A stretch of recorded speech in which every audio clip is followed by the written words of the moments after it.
presidentin Netanyahu.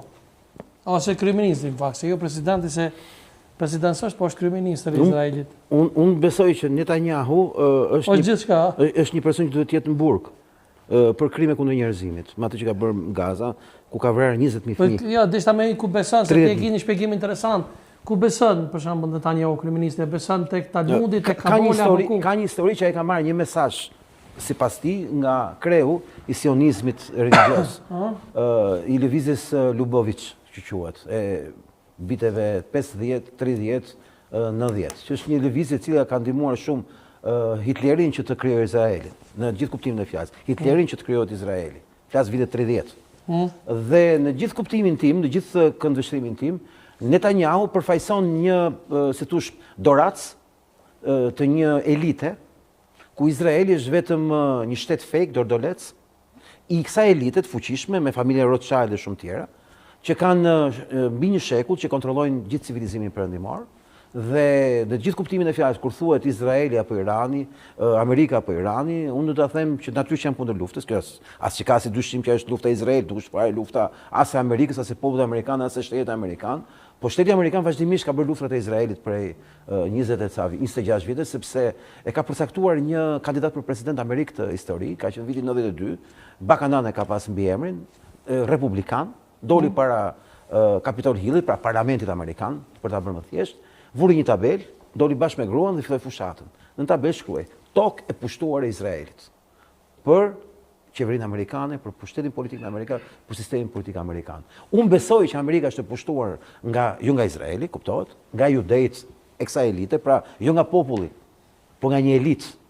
Kjo elitë kontrollon botën, kontrollon bankat, kulturën, Hollywoodin, kontrollon jetën tonë, mënyrën si ne mendojmë, mënyrën si ne mendojmë se ka lëvizje feministe, si ka një shoqëri të caktuar liberale, kjo është gjitha një rrend. Dhe po ta shohësh në Amerikë është një organizatë që është shumë e fuqishme, që kontrollon sot Amerikën, quhet AIPAC, është lobi jude. Në këtë organizatë ndodhet njëkohësisht edhe Bibi dhe George Soros. George Soros nëpërmjet ADL-s, kurse Bibi nëpërmjet grupit vet të Izraelit.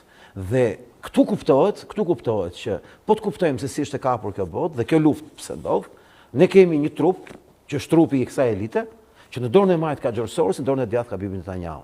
Dhe e majta, që është shef për shembull Greta Thunberg me Gjeni Karaj në Tiranë, me flamurin palestinez, me flamurin e transseksualëve, bashkarisht kundër sionizmit, dhe nga ana tjetër shef sionist, konservator, pro familjes që janë pro genocidit në Gaza. Është gjitha një teatr. Dhe në Amerikë ka filluar një revolucion i vërtetë që quhet America First, që është MAGA kundër MIGA, Make America Great Again kundër Make Israel Great Again. Dhe kjo luftë është lufta e MIGës kundër botës, jo kundër Iranit. Irani është një vend që ka gjithë mirat dhe të këqijat e veta, si çdo vend tjetër, nuk ka politikan të mirë dhe të këqij, ka politikan të dobishëm dhe të dëmshëm. Jo, dhe të dëmshëm. Në Iran ka ardhur tashmë prej kësaj lufte një kast akoma dhe më agresive. Dhe ndërkohë Izraeli për mua është humsi i madh për fat mirë, jo i kësaj lufte, po i të gjithë luftës që ka nisur prej vitesh e prej kohësh, sepse bota po zgjohet nga gjumi i mashtrimit të madh. Unë besoj që kam pas gjithmonë të drejtë kur kam thënë prej një viti rresht, në vitin 2025 dhe e vazhdoj deri tani, Trumpi është fatkeqësia më e madhe që ka ndodhur Izraelit. Trumpi është fatkeqësia më e madhe që i ka ndodhur Izraelit. Po përdur, domethënë Epsteinja, sipas te Epstein që do lënduesit, a është agjenti i Mossadit të Izraelit? Unë besoj që Epsteini është një kapje, është një ekspozim që ka bërë po Trump, me Elon Musk, me Tucker Carlson dhe shumë tjerë në Amerikë, për treguar se si është detyruar kjo elitë. Por unë besoj që kontrolli më të madh që ka Izraeli ndaj Trumpit, që ka të bëjë me atentatet që kanë bërë Trumpit, ka të bëjë me rrëzimin e tij në 2020 që kanë bërë po këta, ka të bëjë me një atentat gjëra të dështuar para një muaji që u bën në Mar-a-Lago, është që këta e kanë në shantazh plot Donald Trump, po nuk vjen kjo për mendimin tim nga Epstein si histori,